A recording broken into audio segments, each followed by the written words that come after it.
She was 6 years old, trapped in a silence as heavy as the savannah humidity. Immobile, her voice a fragile whisper. Leela was a ghost in a house on the blighted fringe of the city, where Spanish moss wept secrets from ancient oaks, and the air tasted of decay and unspoken despair. Behind crudely boarded-up windows, neglect festered into something darker, a void threatening to swallow her whole. No one heard her cries. No one looked long enough to truly see past the surface. Until one day someone did stop. Not a cop, not a concerned neighbor. A man no one expected, a man who recognized in her fragile defiance the echoes of a darkness he'd once inhabited. This time, he refused to walk away. This is the story of a little girl hidden in plain sight of the crumbling facades of old Southern homes, and the moment someone finally whispered, "I see you. Bar. Watch until the end, because what unfolds might just shatter how you perceive the unseen, the secrets old houses keep, and the insidious tendrils of greed that can masquerade as care." From the outside, the house on Cypress Lane bordering the brackish whispers of the Back River marshes, an area locals darkly referred to as the Whispering Wash, after an old Gullah legend of children lost to the swamp and their cries supposedly still echoing on moonless nights. Looked like time itself had surrendered. Peeling paint curled like ancient parchment from clapboard walls. The porch steps sagged, precariously groaning under the slightest pressure. Every downstairs window once designed to welcome the golden Georgia light had been hammered shut with cheap weathered plywood. Carla, the woman who now owned the house, a former courthouse clerk, with an unnervingly keen eye for others' vulnerabilities, told inquisitive neighbors it was to keep out the drafts and the insidious marsh damp. But Lila, small and fragile within its oppressive walls, knew better. The boards weren't to keep the elements out. They were to keep her in unseen, unheard. Lila was 6 small for her age, her fragility a visible ache. Her legs thin and bird-like, hadn't felt the ground beneath them since she was 2, when a relentless genetic muscle-wasting disorder, one her mother had also carried, stole her mobility. Her world was defined by the slow, mournful creak of a second-hand wheelchair, its faded green paint flaking the left wheel, emitting a tiny metallic squeak with every turn. Her father had promised to fix it, a promise that died with him 8 months ago in a single car accident on a rain-slicked stretch of I-95. An accident that left Lila staring at a closed casket, wondering why no one, not even Carla, reached for her small, trembling hand. Daddy said we'd go to the park this weekend. She'd whispered into her tear-dampened pillow the night after the funeral, the scent of his old work shirt still clinging to it. But now, the weekend never truly came. Her mother, whose gentle face Lila only knew from a single faded photograph Carla kept hidden, had succumbed to an aggressive cancer when Lila was just a baby. Too fast, too cruel, they'd said. Then came Carla. Carla, with her sharp heels clicking on the worn floorboards, like a metronome, counting down to some unseen dread, her sharper tongue, and her chilling ability to appraise everything and everyone for their potential value or lack thereof. She'd married Lila's father with unnerving speed, donning a mask of saccharine smiles for neighbors, whipping up casseroles for potlucks that tasted faintly of resentment and stale ambition. But behind the warped doors of the Cypress Lane house, the mask slipped, revealing a face etched with impatience and a chilling calculation. And it slipped often. One person in that oppressive house truly saw Lila, her grandmother Margie. After a severe stroke had stolen her speech and weakened her left side, Margie communicated through the eloquent dance of her hands, the profound depths of her eyes, the unwavering reassurance of her touch. She'd tuck blankets tightly around Lila's frail shoulders, rub lotion into her aching knees when the disorder gnawed at her muscles with fiery teeth. Margie folded notes written in a shaky but determined script into soft, small squares and hid them under Lila's pillow notes with simple, potent truths. You are stronger than they know. The light always finds a way, child. But love in that house felt like contraband, smuggled in under cover of dim light and Carla's frequent, increasingly mysterious absences. Carla kept the front door double-locked and bolted at all times. To keep burglars out. She'd said, her smile not reaching her cold eyes. Lila knew it wasn't about burglars. It was about keeping her and keeping Margie subdued, keeping their world small, keeping them unseen. She wasn't allowed on the porch, even on the rare, warm spring mornings that sliced through the savannah chill. You'll catch something. Carla would snap her voice like a whip. You don't need sun, you need to stay put. Less trouble for everyone. At night, the wind scratched at the boarded windows, like a restless spirit trying to recall the light, or perhaps like the children of the Whispering Wash, trying to get in or out. Inside, Lila drew. A box of colored pencils her father's last birthday gift was guarded like pirate treasure. No sketchbook. Carla had deemed that an unnecessary expense. So Lila used scraps, the backs of cereal boxes, crumpled receipts. Carla discarded the envelopes of junk mail. Any blank space was a canvas. Her early drawings were of her dad, his hand holding hers, the gnarled oak. Outside the one upstairs window, Carla hadn't yet sealed a window that overlooked the dense, encroaching marsh. Margie's soft-lined face, alight with silent love. Then another figure began to appear, a man she'd never met with gentle eyes and a kind smile, sometimes drawn with wings like an angel, sometimes with a coat that billowed like a protective cape. I think if I draw enough, she'd once shakily printed on the back of an old utility bill, someone out there will see and know I'm still here. She hid the pictures in the bottom drawer of an old scarred dresser under a pile of unused musty linens, praying Carla wouldn't look. But secrets in that house, especially those offering a glimmer of hope, had a disturbingly short lifespan. One humid afternoon, while Lila napped fitfully, the heat amplifying the medicinal smell of the room, and Margie was in the kitchen, struggling to boil water for tea with hands that trembled more each day Carla found them. She didn't scream. Carla rarely screamed. Her anger was a colder, more terrifying thing. Instead, a chilling quiet descended, the kind that made the air feel brittle, about to snap. She held the drawings, flipping through them like overdue bills, her lips curled in a faint sneer. Some she tore slowly, contemptuously, letting the pieces flutter down like dead leaves. One, a poignant sketch of the winged man, kneeling beside a girl in a wheelchair on a sunlit beach. She held up, studying it, with an odd, unreadable intensity before setting it aside. This one's not terrible. She muttered, a flicker of something, calculation, in her eyes. Maybe I'll take it to the church fundraiser next month. Pretend you're some kind of artistic prodigy. God knows people pay more if they think you're dying or touched by tragedy. Lila, awakened by the suffocating silence, watched from her chair, her hands clenching the thin, frayed blanket on her lap, her throat constricting until she could barely breathe. You can't do anything. Carla hissed, her voice sharp as broken glass, turning on Lila. Your dad's gone, and your grandmother. She gestured dismissively towards the kitchen. She can't even open her mouth to order a coffee, let alone save you. Who's going to listen to either of you? You're a burden, both of you. Just dead weight.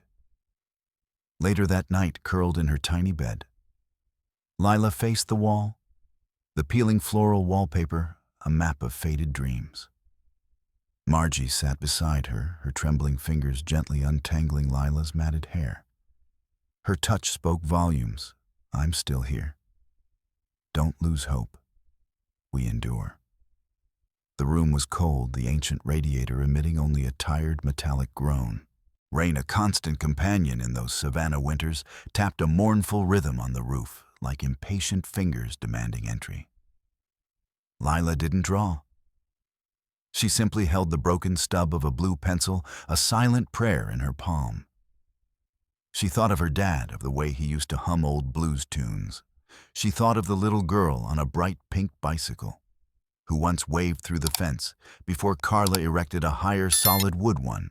She thought of how Carla made her feel smaller than the chair she inhabited, smaller than the dust motes dancing in the rare shafts of forbidden light.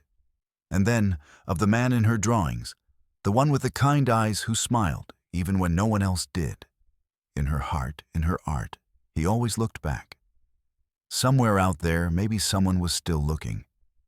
Morning arrived, not with light, but with an oppressive, stagnant silence. Leila's eyes opened before the sun had crested the dense tree line beyond the marsh, though she couldn't see it from her room. No bird song penetrated the thick walls, no scent of breakfast. Just the dull creak of the cracked ceiling above, and the ever-present smell of damp wood and mildew. A single dusty shaft of light sneaked under the door, a defiant intruder. Carla disallowed lights in the morning. Electricity costs money, she'd say. But Leila knew it was about control, about keeping the world dim and restricted. Everything in this house was. The door handle turned a slow, hesitant click. Margie. Barefoot, hunched, her face etched with worry. Her hand signed rapidly, "Okay, dream well." Leila nodded a small, tired gesture. Porch today, she signed back a sliver of hope. Just porch sun. Margie's eyes clouded with a familiar sorrow, a slow, pained shake of her head.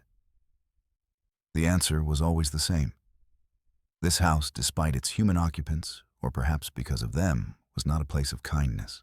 Carla awoke with a jolt, her footsteps quick and sharp on the floorboards above, then thudding down the stairs. How many times do I have to say it? Don't open that damn window. She barked, though no one had touched the sealed upstairs casement. Her tone itself was the punishment. She turned to Margie, who was placing a meager bowl of thin oatmeal and half a bruised apple on Leila's lap tray. Too much, Carla hissed, snatching the bowl, scooping half of the oatmeal back into the pot with a vicious scrape of the spoon. She barely moves, doesn't need the calories. It's a waste. Leila looked down. The spoon, still warm from Margie's hand, lay askew on the tray. Her stomach rumbled. Carla's narrowed eyes spotted the precious pencil box peeking from under Leila's blanket. Still making messes, huh? Wasting good paper, probably. Keep drawing those lunatic fantasies, and these go in the trash with the rest of your father's sentimental junk. I just wanted to draw the ocean. Leila whispered, her voice barely audible. Daddy promised. I've never seen it. Carla's face twisted into a mirthless, cruel grin. And you think scribbling on a piece of trash changes that grow up, Leila? The world doesn't care about your little dreams or your dead daddy's promises. The pencils vanished into Carla's apron pocket. Leila's father, in a rare moment of hope before his spirit had been entirely crushed, had once saved for months to buy a small refurbished tablet. She'd quickly learned to draw lines and shapes from online tutorials, a brief window to a brighter world. After he died, Carla declared it a health risk. Radiation, she'd pronounced with false concern, unplugging it, locking it away in a high cupboard. The landline phone soon followed Carla, unscrewing the jack from the wall, with pliers dropping it into a drawer that never reopened. Outside contact became a legend, a whispered memory. A well-meaning neighbor's casserole arrived, once accompanied by a timid note. Leila might like a visit from my Jenny. They're the same age. Carla's smile at the door was a masterpiece of deception. Oh, that's so thoughtful, but Leila's painfully shy, you know. And Margie? Well, she's not all there, bless her. One sweet-sounding lie, a carefully crafted facade of care, and the world, unequipped or unwilling to dig deeper, moved on. A scribbled note on a receipt, help, Leila. Trapped. Slipped to the mailman, who looked uneasy but took it. Carla must have seen or been told. The consequence, 2 days locked in her room with only water and a few dry crackers. Margie, her face a mask of grief and fury, slid notes under the door. "Hold on, my brave girl. I believe in us. We will see the ocean." In those stolen moments when Carla was out, often visiting a smarmy, too-slick lawyer downtown named Blake Howell, Lila had once overheard snippets of hushed, urgent phone calls. Margie would retrieve a worn, floral-patterned notebook from behind the flour tin in the kitchen pantry. Inside a smudged list, written in Margie's now laborious script, "See ocean with Elle's strawberry ice cream under sunshine. Paint Elle's room bright yellow, no fear. Real birthday party balloons, laughter, many children. Fix left wheel on chair. Simple, sacred wishes, each one a rebellion." But Carla's cruelty sharpened, became more insidious. It was whispered now, like a slow-acting poison. "No one truly loves a cripple, Lila. Your mother? She wouldn't have wanted this burden for you. You know your grandmother would be much better off in a proper facility. You being gone would be the best thing for her, really. Less stress." Lila began to believe it. Doubt, cold and coiling, wrapped around her ribs, squeezing the breath from her. Carla noticed the darker tones creeping into Lila's salvaged drawings when she bothered to look. "She talks to herself constantly." She'd tell Mrs. Henderson next door over the newly repaired fence, her voice oozing false concern. "Draws such strange, morbid things. I worry there's something fundamentally wrong with her. Not just the legs." She was building a case, a carefully constructed narrative that might soon become a legal document. A narrative to support her claim that Lila's father, in his final grief-stricken days, had verbally expressed his intention to give Carla full control, not just of Lila, but of the house. A house that, unknown to most, held a peculiar local value due to its specific, albeit dilapidated, pre-Civil War historic architecture and its unexpectedly large plot size extending deep into the increasingly valuable marshland. Howell was advising her on securing her future. Then one rainy Thursday afternoon, Carla left in a furious hurry, slamming the door after a heated, whispered call, forgetting to lock the high cupboard where the confiscated tablet and Lila's pencils were stashed. Lila saw her chance. Her heart pounded against her ribs like a trapped bird. Wheeling herself, balancing precariously, she reached with a bent metal coat hanger, her thin arms trembling with effort. The pencil box tipped, falling with a soft thud. It was hers again. She chose her colors carefully: midnight blue, silver gray, pale, hopeful yellow. She drew stars, a vast, swirling galaxy. Then herself, small, insignificant in her chair, dwarfed under that immense protective sky. Above her, tethered to her small hand, a single red balloon. In it, scrawled in shaky capitals, a single word: help. No tears. She couldn't afford them. Tears blurred the lines. That night, with Margie's quiet conspiratorial help, her eyes gleaming with a fierce, desperate love, Lila slipped the drawing into an old leather-bound Bible Margie sometimes took to St. Michael's on the rare Sundays Carla, for appearance's sake, and to network with church benefactors, allowed it. "If someone opens to the right page, Grandma," Lila whispered, her voice hoarse, "they'll know I'm real. They'll know." Margie's frail hands closed over Lila's, silent, strong, shaking with the weight of their shared hope. In a house with no windows to the world, Lila had fashioned one from paper and wax. A dream came that night, vivid and startling. She was standing on a vast beach, the sand beneath her bare feet like sifted flour. The sky was alive with color, a swirling canvas of pinks and golds. A bright red kite, impossibly large, soared high above its tail, dancing in the wind. Stitched onto its surface in bold white letters were 3 words: "I see you." A tall, familiar-looking man, the man from her drawing, stood on the shoreline, not close enough to touch, but he smiled and waved his eyes, crinkling at the corners. Waking, her heart felt warm, a forgotten sensation. hope fragile but persistent. She drew again frantically with the dregs of her salvaged pencils the beach, the girl standing tall and free, the red kite emblazoned with its powerful message. I see you. It wasn't just a drawing anymore. It was a message, a prayer, a lifeline. Sunday dawned with pale gray weeping skies. Carla, feigning a sudden burst of generosity that immediately set Lila's internal alarms ringing, allowed Margie to go to church. A strategic move, Lila sensed. Carla was gathering donations for a church charity drive. Old books, moth-eaten scarves, unwanted knickknacks. And rummaging through Margie's worn tote bag, she found the new drawings. Not bad, she muttered, holding up Lila's beach dream, the red kite prominent. Her eyes narrowed, not with artistic appreciation, but with a new avaricious gleam. Might be worth something to some sentimental fool at the fundraiser.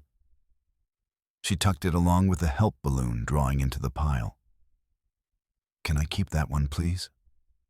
Lila whispered, pointing to the kite. The red one? Be grateful for any attention you get. Carla snapped, not even looking at her. For once, someone might actually see something you did. Might even bring in a few dollars for my trouble. Sometimes Margie's silently mouthed words echoed in Lila's mind, a lifeline of remembered wisdom. The best things, my brave girl, often come from the worst moments. Trust the journey. 300 miles away, in a glass-walled Manhattan office overlooking the glittering expanse of Central Park, Nathan Hayes, 32, founder and CEO of Aura Medical, a leading personalized medical equipment company, felt an inexplicable pull.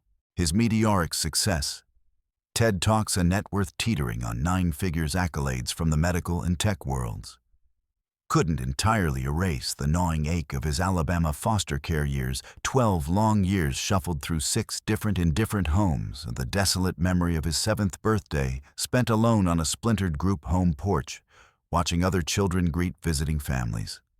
He funded children's charities, especially those supporting art programs for kids with disabilities or in restrictive environments, precisely because of that persistent ache.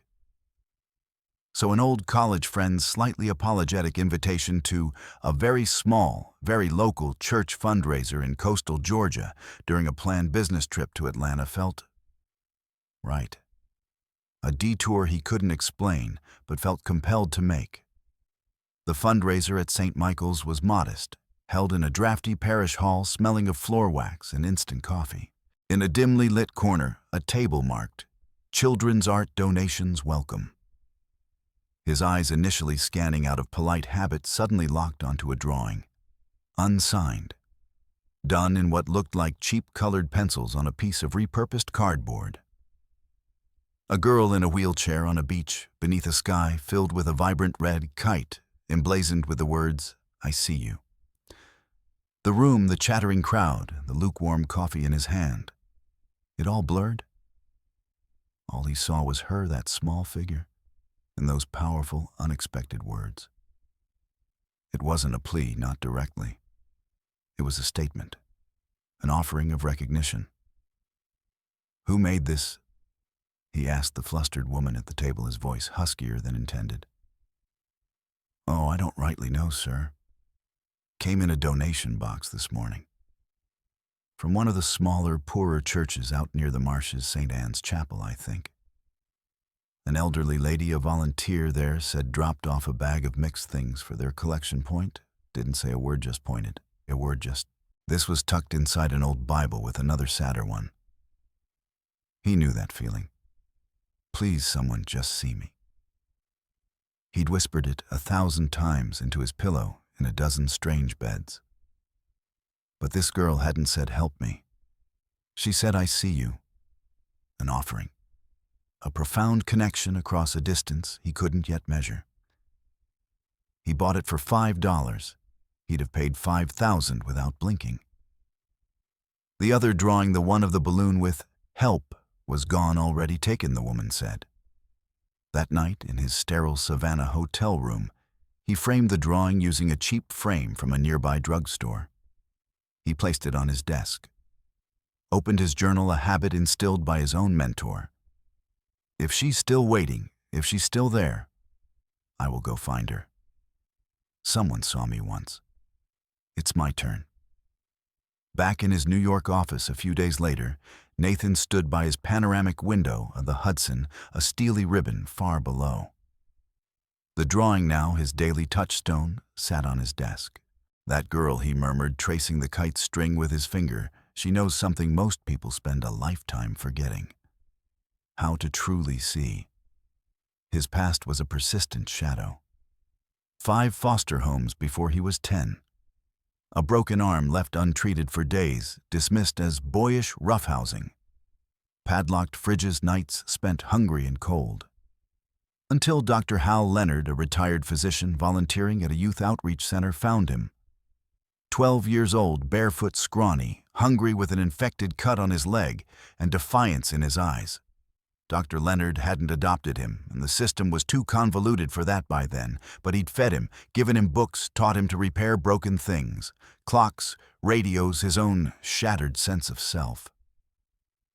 "You're not broken, son," the old man had said, his voice gruff but kind. "Just been handled by people who didn't know your true worth. Find that worth, Nathan. Show it to the world." The ache for a real family remained a dull throb. Until that drawing. He contacted Eleanor Vance, a sharp, no-nonsense private investigator based in Atlanta, known for her tenacity in complex family cases and finding the lost. Find the origin of this drawing. He instructed, sending a high-resolution digital copy. I need to know who she is, where she is. He didn't mention the balloon drawing. He only had the kite. Within a meticulous 48 hours, Eleanor, using a network of contacts and cross-referencing church databases, traced the donations path back from St. Michael's to the smaller St. Anne's Chapel, near the marshes south of Savannah. An elderly woman, apparently nonverbal due to a stroke, dropped off a bag. The kind but flustered chapel administrator told Nathan when he flew back down, unable to wait. "She's a regular, Margie. Comes with her. Well, her caregiver, I suppose." Left a note, or rather the drawing was tucked into a Bible that also had this hastily scribbled note inside on a scrap of what looks like a receipt. "If anyone sees this drawing, please help her be seen. She is real." Her grandmother. Nathan breathed a wave of recognition washing over him. The chapel administrator vaguely recalled the caregiver's name was Carla, and that they lived somewhere out on Cypress Lane near the old dredging sites. The bag itself, thankfully retrieved from a back room, had a faint smudged return address. No name, just Cypress Lane, scribbled on a piece of cardboard at the bottom. The Whispering Wash. Eleanor and Nathan drove out the next day, the ancient oaks dripping Spanish moss, forming a gloomy tunnel. The air grew heavy, the silence broken only by the buzzing of unseen insects. Houses were sparse, many showing signs of advanced decay. "This area's got a reputation?" Eleanor said, her voice tight, checking the GPS. "Locals call it the Whispering Wash for a reason. Old tales of things and people getting lost out here, especially those who can't speak for themselves." They didn't knock on doors randomly. They found number 87, the house matching the grim description. Boarded windows, sagging porch. A chilling stillness. Neighbors, when they cautiously approached, were wary. An elderly man, George, leaning on a porch rail, 2 houses down his face, a road map of wrinkles, finally spoke his voice, a low southern drawl. "Seen a little girl, in a wheelchair. Used to sit on that porch, sometimes wave. Pretty thing. Then one day, all them downstairs windows got boarded up. That Carla, she's a cold one. Keeps to herself mostly, or with that fancy lawyer of hers. Rumor is the house wasn't even rightly her husband's to give after he died." Belonged to his first wife's family, something about a trust for the girl Leela. Carla's been fighting for it, they say. That was it. The property, the marshland frontage, suddenly valuable. Carla wasn't just cruel, she was ruthlessly strategically calculated. This wasn't just neglect, it was a siege. Inside 87 Cypress Lane, Lila worsened. A deep, rattling cough had taken root in her chest. Carla refused a doctor. Just a cold, she'd snap. Stop being dramatic. Margie knew better. Her own heart medication, carefully doled out by Carla, tasted different lately, faintly bitter, and made her limbs heavy, her thoughts foggy. Carla was sedating her slowly, incrementally. While Carla took yet another hushed, tense call with her lawyer, Blake Howell, Lila heard his name, a slick, reptilian sound. Margie, her hands shaking violently, scribbled a desperate plea. She is not okay. Fever. Cough. Please help. 87. Cypress Lane. Carla dangerous. She managed to hide it in an old rusty tea tin she'd always kept, intending to slip it under the loose back porch step, a desperate signal to any chance passerby. Carla, her senses preternaturally sharp when it came to deceit, found it later that day during a methodical sweep of the kitchen. Think I don't check everything in this pigsty? She spat, her face pale with fury, shoving Margie hard against the doorframe. Margie felt her hip cracking against the unforgiving wood. Carla later claimed to a suspicious but ultimately cowed Meals on Wheels volunteer that Margie had a dizzy spell. The dark, blooming bruises on Margie's arm and face screamed otherwise. The next evening, Nathan returned alone, parking his rental car discreetly down the road, hidden by a curtain of moss-laden trees. He walked towards the house, his heart a drum against his ribs. He stared at the boarded windows, searching for any sign of life. Then a flicker. A tiny gap between two ill-fitting boards on an upstairs window, the one Lila had said overlooked the marsh. Eyes, wide, dark, haunted, staring out. Lila. She didn't wave, didn't smile. But she didn't look away. Their gazes locked for a long, silent moment. You're not invisible anymore. Nathan willed the thought across the distance. He returned to his car, his voice low and urgent, as he spoke into his phone's recorder. She's real. She's there. And I'm not going anywhere. Eleanor, we need to escalate. Carla, however, knew the system from her courthouse years, knew its overburdened cogs and exploitable loopholes.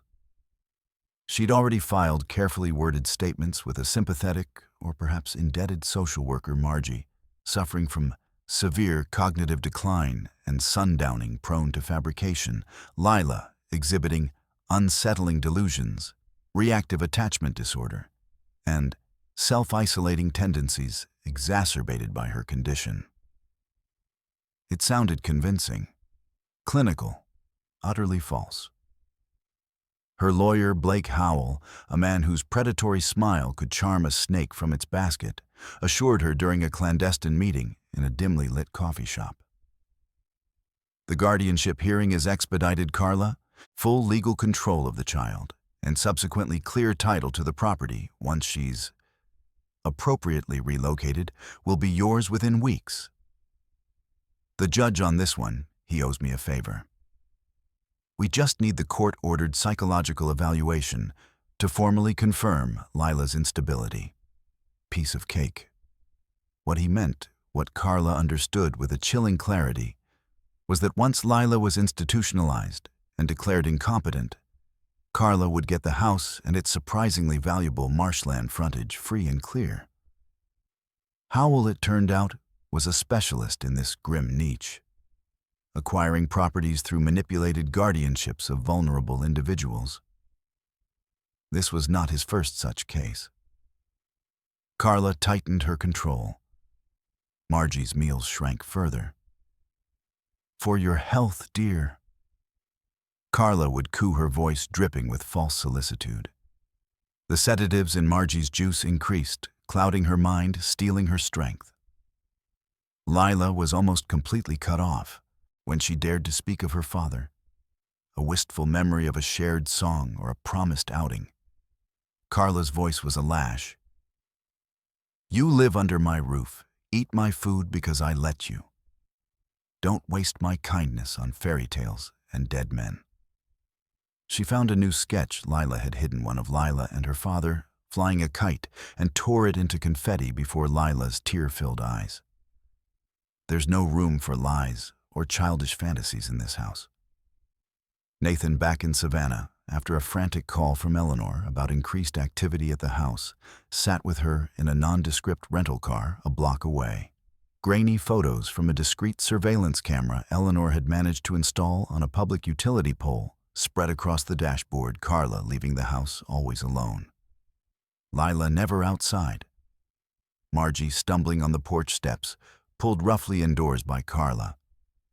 The last photo taken just that morning showed Margie on the ground by the back door, Carla standing over her, calmly talking on her phone. "This is imprisonment, Eleanor. Slow-motion murder, maybe.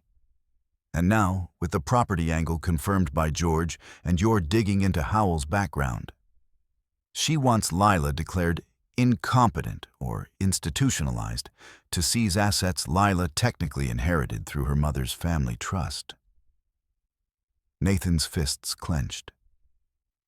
Howell has a pattern of this. There are at least 3 other suspicious cases we've found tied to him, elderly or disabled individuals whose properties ended up in the hands of concerned caregivers he represented. George, the elderly neighbor, having found a sliver of courage, had added more disturbing details to Eleanor, accounts of Carla dragging Lila's wheelchair violently. Lila falling and crying out, Carla muttering threats about sending her away where no one will ever find her. "Folks around here, they don't mess with Carla," George had said, his voice shaking. "She knows people. Legal people. Says so herself. That's precisely why someone needs to," Nathan said grimly.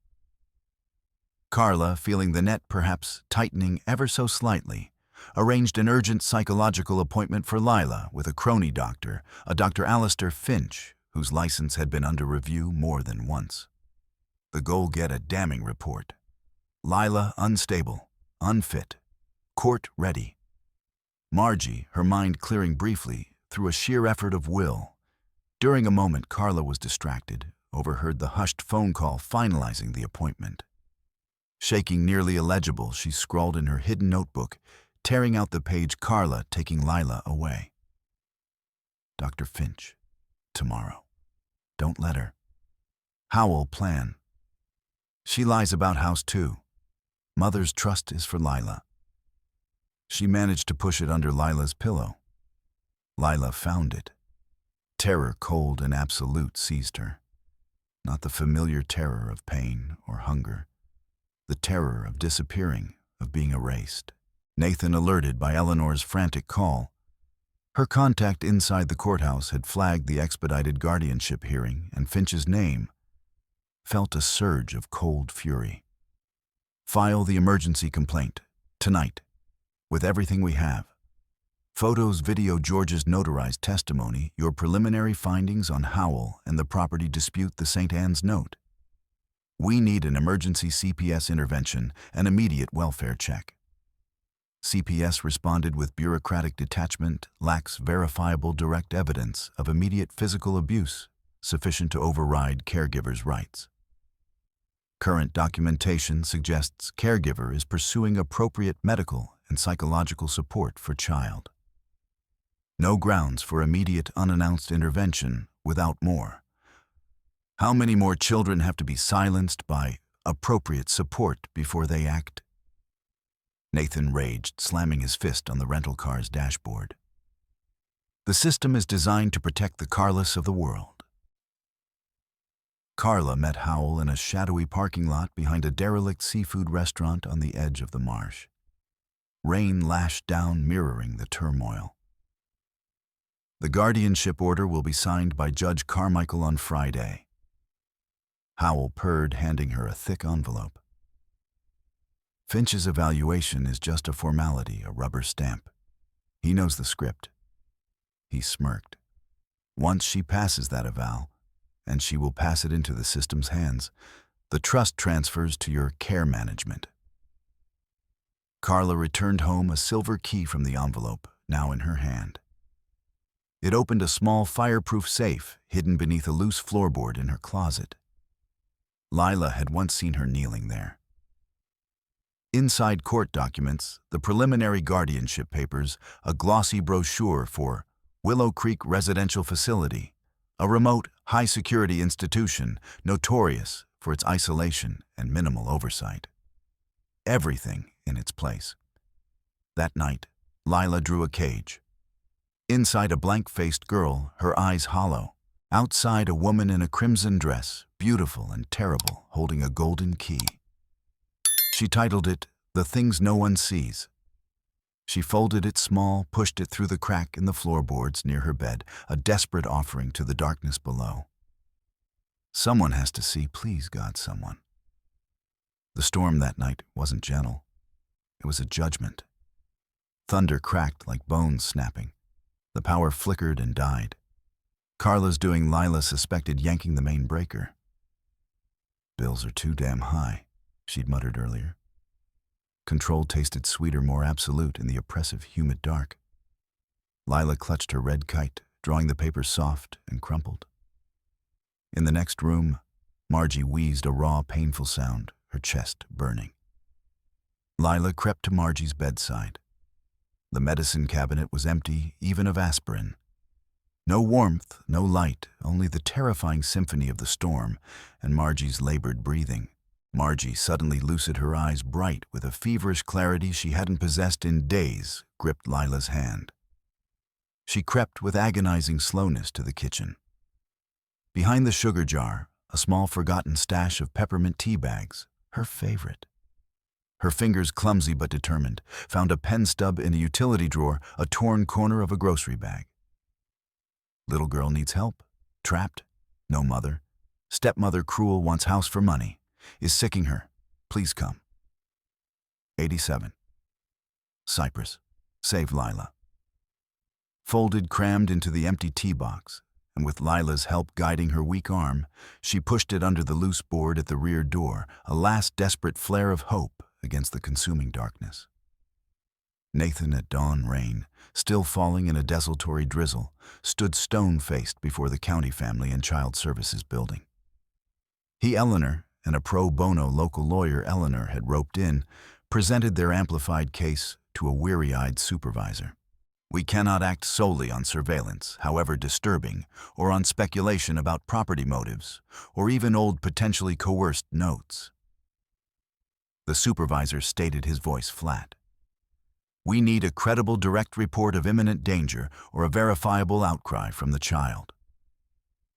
By then, Nathan bit out his control, fraying, the real damage, the irreversible damage is done. He stormed out, Eleanor at his heels. He tried calling Howell's office, using a false name, feigning interest in family law. Mr. Howell is not accepting new clients at this time and is out of the state indefinitely. A crisp voice informed him. Bolted or laying low. He slumped into his car, staring at Lila's red kite, drawing tape to his dashboard. I need something undeniable. Something they can't dismiss. The system was failing Lila. Carla returned from a clandestine pre-dawn meeting with Howell, soaked from the relentless rain, but her eyes gleaming with a triumphant, manic energy. The guardianship was as good as sealed. Finch was ready. Transport for Lila to Willow Creek was arranged for the next morning. She did a final nervous check of the house. The tea box on the back porch shifted. Her blood ran cold. She found Margie's note. Her face contorted into a mask of pure rage. She stormed into Lila's room. Still trying, are we? Still think someone's coming for you? She snarled, waving the note. A sharp, stinging slap cracked across Lila's face.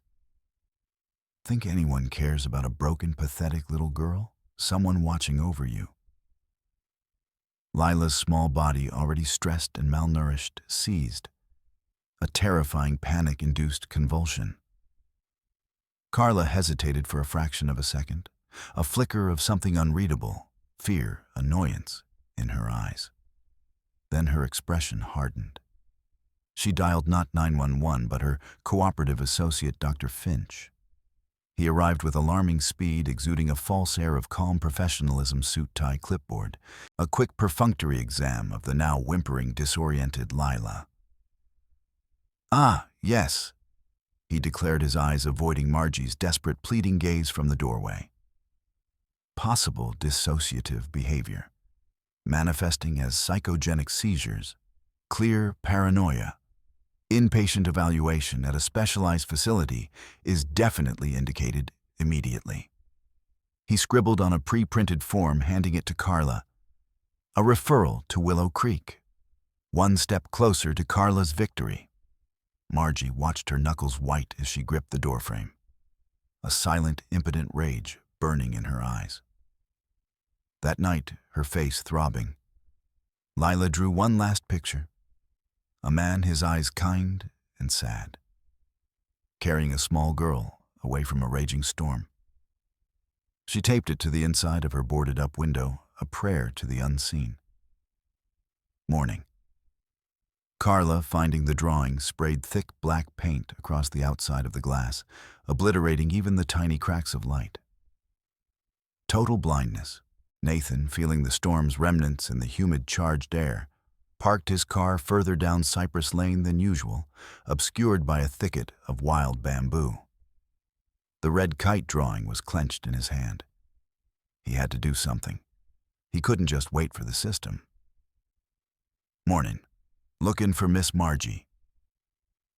A local delivery man, sturdy, weathered, wearing a bright yellow poncho, was making his rounds, a small crushed cardboard box in his hand. Used to drop off her special peppermint tea here regular-like. Haven't seen her out for it in weeks, though. Carla lady always takes it, says Margie's indisposed. Where would you normally leave it if no one answered? Nathan asked, his heart hammering. Back porch under the eaves by the loose step. She showed me once long ago. Nathan didn't wait. He ran. Through the sucking mud of the unkempt yard, around the side of the silent, looming house. Knees. Feeling along the damp, rotting wood of the back porch. His fingers brushed something. A small, crushed, waterlogged tea box. Inside, nestled amongst soggy tea leaves, a slip of paper. Stained, nearly illegible, the ink blurred by rain. But the words, traced by desperate, failing hands, were just decipherable under the weak morning light. Little girl needs help. 87 Cypress. Cruel stepmother wants house. Save Lila. Nathan rose, the note clutched in his hand like a holy relic. Phone out. Eleanor, it's Nathan. I have it. A physical note. From Margie. Written undeniable plea from within the last 24 hours. Confirming motive, confirming danger. Get me a judge. Any judge not in Howell's pocket. Now. The wind, as if on cue, howled through the oaks, rattling the loose boards on the house. He smiled, a grim, determined line. Someone had seen. And now they would all see. Nathan didn't wait for Eleanor to work miracles with the courts, though he knew she was already burning up phone lines. He scanned the note, attached it to the dossier of photos, George's latest affidavit detailing Carla's furious return the previous day, and Eleanor's updated report on Howell's increasingly suspicious network of property acquisitions across 3 counties, highlighting the Willow Creek connection. Subject line: urgent, imminent danger to minor and evidence of ongoing criminal conspiracy to defraud. Emergency protective order and welfare check requested. He blasted it to every relevant email address he and Eleanor could find: CPS, Sheriff's Department, District Attorney's Office, even the State Attorney General. He then called his high-powered New York attorney. I need the best legal support you can find on the ground in Georgia. By morning. Money is no object. But Carla, driven by Howell's urgent timelines, was already ahead of their curve. Howell called her burner phone. The judge, Carmichael, signed off this morning. Paperwork's filed. Just need Finch's final eval on record, and transport to Willow Creek needs to happen before anyone official connects the dots on our other projects. Today, Carla, no more delays. Lila has her assessment with Finch at Willow Creek this morning. Private discreet transport is confirmed for 10 a.m. Carla said, her voice a low hiss. The grandmother, fading fast, not a concern anymore. She whispered, a sliver of triumphant malice in her tone. By the time anyone bothers to notice, Lila will be someone else's problem deep in the system. And the house, this cursed, valuable house, will finally be mine. Margie, despite the sedatives, hadn't truly slept. She'd overheard fragments of Carla's call, the mention of Willow Creek transport. Watched Carla furtively pack a small worn suitcase, Lila's few remaining clothes. Lila was being taken. Today. In the pre-dawn gloom, she crept to Lila's side, took the child's small, cold hand. With her stronger forefinger, she traced urgent shapes on Lila's palm. Sun, hope, arrow, run, then an X, danger, go, now. Lila clung to her, silent tears streaming down her face, soaking into Margie's threadbare nightgown. A silent, heartbreaking goodbye. Sunrise, a gray, pitiless sky. Carla, her face a mask of strained composure, entered Lila's room. Behind her, two burly men in nondescript orderly uniforms from a private medical transport service. Howell's untraceable connections. No logos, no official markings on their battered white van parked outside. Time to go somewhere better, sweetheart. Carla cooed, her voice saccharine false. Somewhere you'll get all the help you need. Lila looked back as they wheeled her out. Margie's door was closed, locked from the outside. I don't want to go. Lila cried, her voice raw with terror, finally finding its strength in desperation. Carla knelt, her grip like iron on Lila's arm. Listen to me. Once you're there, settled in, no one can ever hurt you again. Her eyes glittered. Meaning me. Meaning you'll be too drugged and too far away to matter. Nathan and Eleanor, alerted by a frantic text from George, who'd seen the strange van pulled up just as it was pulling away. George, leaning heavily on his cane at the end of his driveway, pointed. Too late. They just took her. That no, it was a white van unmarked. Heading south, the little one was crying. Where? Nathan yelled, scanning the empty road. Didn't say. They was moving fast. Eleanor was already filming with her phone. Got the van partial plate. Gears in our trunk. We're going after them. From upstairs in the boarded-up house, a muffled rhythmic banging. Bam, bam, bam. Margie, somehow having forced her locked door, was at Lila's blacked-out window, beating her heavy wooden walker against the boards, her mouth moving in soundless, desperate shouts. Nathan didn't hesitate. Get in, he yelled at Eleanor, sprinting for their car. Eleanor was already dialing, shouting updates to her team, to any law enforcement contact who would listen. The white van sped south, then veered east away from the main highway. Carla, in the passenger seat, turned to look at Lila, strapped into her wheelchair in the back. Know why no one ever comes for little girls like you, Lila? Because you're invisible. Easy to forget. Easy to lose.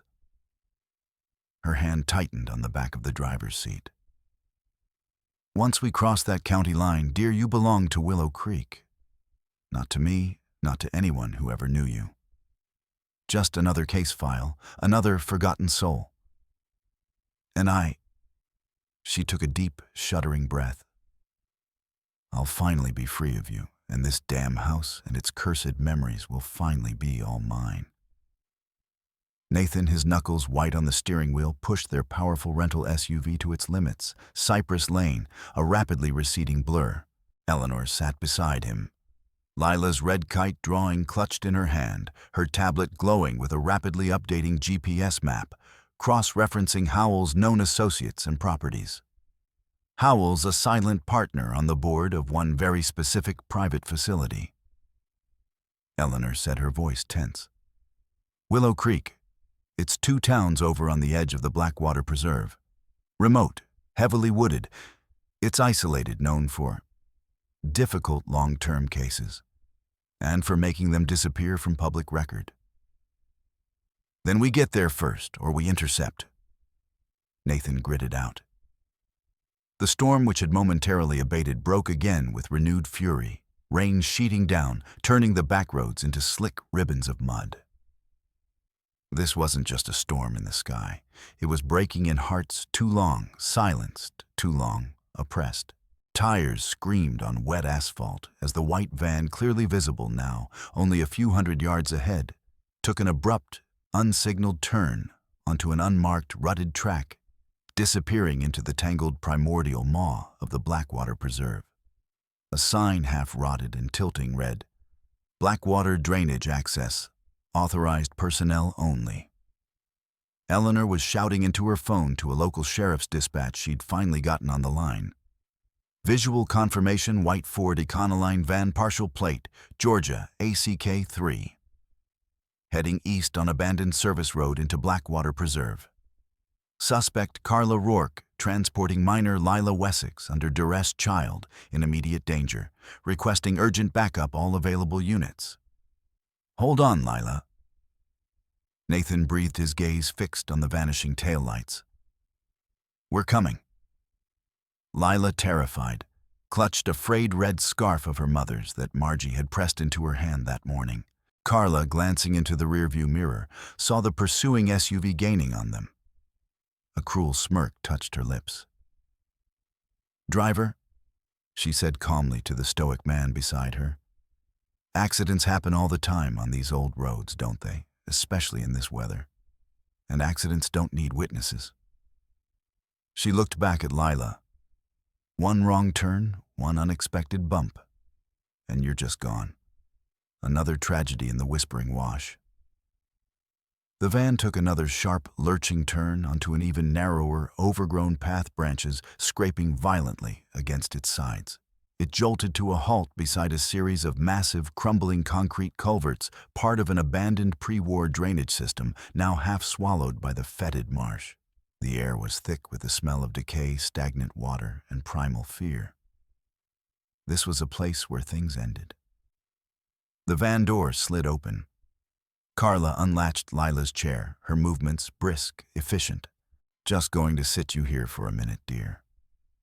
She cooed, her voice dangerously soft, as she maneuvered the wheelchair towards the gaping, uncovered opening of the largest culvert. It was a black, forbidding maw, its edges slick with moss and mud, dropping into unseen water-filled depths. Just you and the silence. So peaceful. Layla's eyes widened in horror, her small hands gripping the armrests. Her front wheels were now inches from the void. Please, Carla. Please, no. I'll be quiet. I promise. I won't draw anymore. I won't be any trouble. I know, sweetheart. Carla brushed a stray strand of hair from Lila's forehead, a horrifyingly tender gesture. That's why this is so much easier. A small, almost invisible shove was all it would take. She tensed her hand, moving towards the chair's handle, a screech of tires. Nathan's SUV skidded to a halt on the muddy track 30 feet away. He was out of the vehicle before it fully stopped, Lila's red kite drawing impossibly still, clutched in his right hand, rain plastering his hair to his forehead. Stop, Carla. Step away from her. Carla froze, then spun around, her face contorted into a mask of feral rage, her eyes wild and cornered. The wheelchair's right front wheel teetered precariously over the crumbling edge of the culvert. You! She shrieked, her voice cracking. You have no idea what this child, this property, what that old woman have cost me, everything I was owed, everything I deserved. She and that senile old hag stood between me and my entire future. Nathan advanced, slowly, deliberately. His eyes locked on Lila, pale, trembling, but her gaze fixed on him. No, Carla, you did this. You tried to erase a child, to steal what was never yours because of your own greed and cruelty. He met Lila's eyes again, his voice softening fractionally. Not today, Lila. I see her. We all see her. And now the world is about to see you, Carla. They'll believe me. Carla spat, her composure shattering. Mentally unstable child, delusional grandmother, the court orders are already in process. Finch's report is solid. My lawyer Howell, he'll bury you in litigation. Your lawyer Howell is about to have much bigger problems, Carla. Nathan's voice was iron. And if you push that chair one more inch, it's not just fraud, not just endangerment. It's attempted murder. In front of witnesses. Carla tensed her eyes, darting from Nathan to the teetering wheelchair, to the sound of distant approaching sirens. With a desperate, inhuman cry, she lunged for the chair. Nathan dove a desperate, outstretched grab for the handles just as Carla's hand made violent contact. Carla, her cheap heels slipping on the wet, moss-slicked concrete, sprawling sideways with a yelp of pain. Nathan, with a surge of adrenaline, wrenched the wheelchair back from the abyss. Lila's small sob muffled against his arm. Eleanor, emerging from the passenger side camera phone, held high, its red recording light a beacon in the gloom. Got it, Nathan? Got all of it. The threats, the lunge, everything. The wail of sirens grew louder, closer. 2 county sheriff's patrol cars' lights flashing skidded to a halt, blocking the narrow track. Officers were out, weapons drawn, but lowered cautiously as they took in the scene. Carla, scrambling in the mud, was swiftly, unceremoniously cuffed. Her Miranda rights were read, the formal words almost lost in the drumming rain, and her own choked sobs of disbelief. Then finally silence. The suffocating silence she had so craved, now her prison. Nathan knelt by Lila, gently wiping the rain and tears from her face. It's okay now, Lila. You're safe. I've got you. Lila leaned into him, burying her face in his rain-soaked jacket, her small body racked with tremors. I thought no one saw me. She whispered, her voice raspy. I thought I was going to fall into the dark. I found you, Lila. Nathan's voice cracked, the emotion raw. I promised I would, and I will never ever stop seeing you. An ambulance summoned by Eleanor had arrived, its lights strobing through the trees, and from it, supported by a paramedic, emerged Margie. Her hands were bruised, her gait shaky, but her eyes, clear and fierce, scanned the scene until they found Lila. She let out a choked cry, moving with surprising speed, and knelt, her arms outstretched. They embraced a silent, powerful reunion of unwavering love and profound relief against the chilling backdrop of the dark culvert and the still falling rain. Nathan watched, unashamed tears tracing paths through the grime and exhaustion on his face. The sun, as if finally given permission, began to break through the thinning clouds, casting a watery, hopeful light on the scene. Justice, once a distant, improbable hum, roared to life. Carla Rourke's arraignment was swift, a litany of charges, including child abuse, unlawful imprisonment, aggravated assault on an elderly person, felony, fraudulent guardianship obtainment, and attempted endangerment of a minor. She pled not guilty, her voice a hollow echo in the packed courtroom. No one, least of all the grim-faced judge, believed her. Blake Howell was arrested shortly thereafter. A complex web of forged documents, manipulated medical reports, and a network of sanctioned isolation facilities, like Willow Creek, unraveling under the relentless scrutiny of state and federal investigators, spurred by Eleanor's meticulous evidence. Dozens of his suspicious guardianship cases were reopened, several prominent judges and medical professionals abruptly took extended leaves of absence. Julia Monroe, a tenacious investigative journalist for the Atlanta Journal-Constitution, who'd picked up Eleanor's initial leads on Howell's network, broke the story with a devastating exposé. License to ensnare when guardianship becomes a weapon against Georgia's most vulnerable. Lila's kite-drawing stark and powerful graced the front page. She became unwillingly, but powerfully, a national symbol of resilience. Lila spent her first week of freedom in a specialized pediatric recovery center. Nathan's Foundation quietly funded a place filled with light, kind faces and colorful art supplies. A brand new sketchbook lay open on her sunlit bed. She drew, not cages, not darkness, but the ocean and birds in flight. Nathan, with the unwavering support of Margie, petitioned for temporary, then permanent guardianship of both Lila and Margie. At the hearing, Lila, smaller but visibly stronger, taking hesitant steps with a brightly colored walker. Nathan's company had custom designed for her, presented the judge with a new drawing: a small girl with bird-thin legs, an elderly woman with wise, loving eyes, and a tall man with a kind smile together, carrying the girl through a subsiding rainstorm towards a rising sun. The caption beneath, printed in clear, determined letters, read, "Family isn't just blood. It's who stops for you in the storm, and who stays to help you see the sunshine." The judge, a stern woman known for her tough demeanor, was seen discreetly wiping her eyes before granting the petition with a firm bang of her gavel. Margie's name and dignity were restored, her supposed incompetence officially recognized as Carla's malicious fabrication. The truth of the Cypress Lane property ownership tied irrevocably to Lila through her mother's carefully constructed family trust, a trust Howell and Carla had been desperately trying to break, also came to light, fully explaining Carla's increasingly desperate, cruel maneuvers. The Whispering Wash would whisper no more secrets about this child. Carla Rourke was convicted on all counts, sentenced to a lengthy prison term, and ordered to pay substantial restitution from any and all assets, including the eventual forced sale of her other minor properties. Blake Howell, facing a mountain of federal charges, saw his empire of deceit crumble. Willow Creek was shut down, its practices laid bare. Margie, when asked where she wanted to live, signed with unwavering conviction home.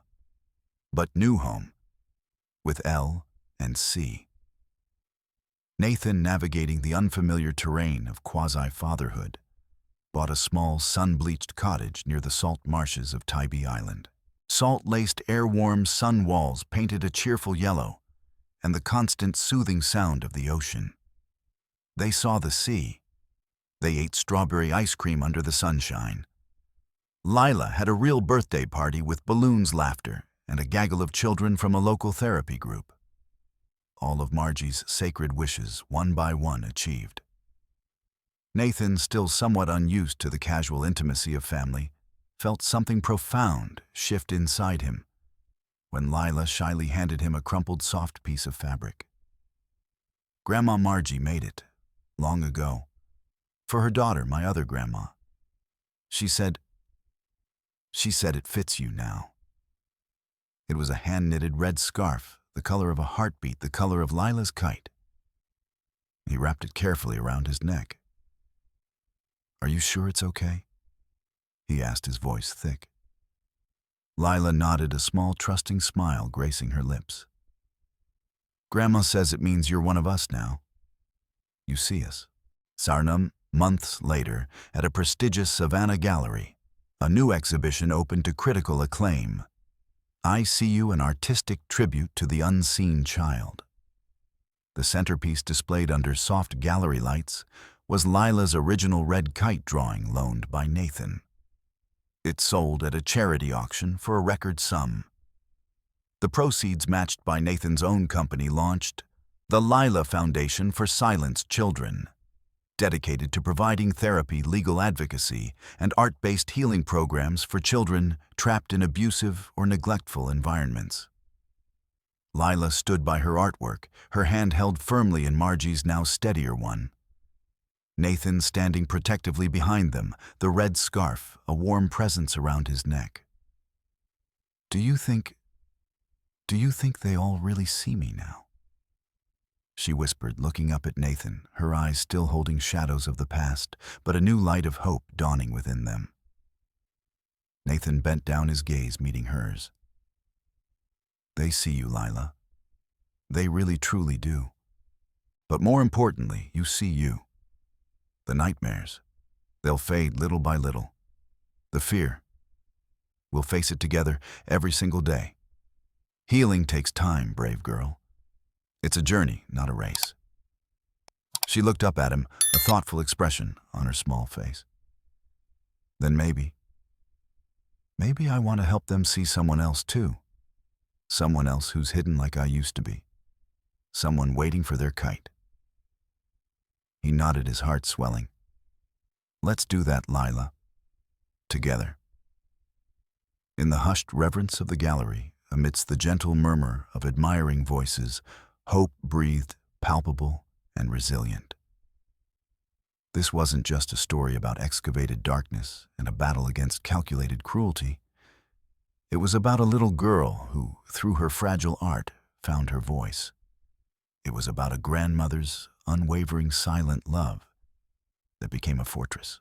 And it was about a man who, remembering the sting of his own forgotten youth, chose to rewrite that painful narrative for another, proving that sometimes one person, stopping one person truly seeing, one person speaking out against the silence, is all it takes to change a world. What about you? Have you ever witnessed something unsettling? A flicker of fear in someone's eyes, a silence that felt wrong, and wondered if you should step in, speak up, break the complicity of looking away?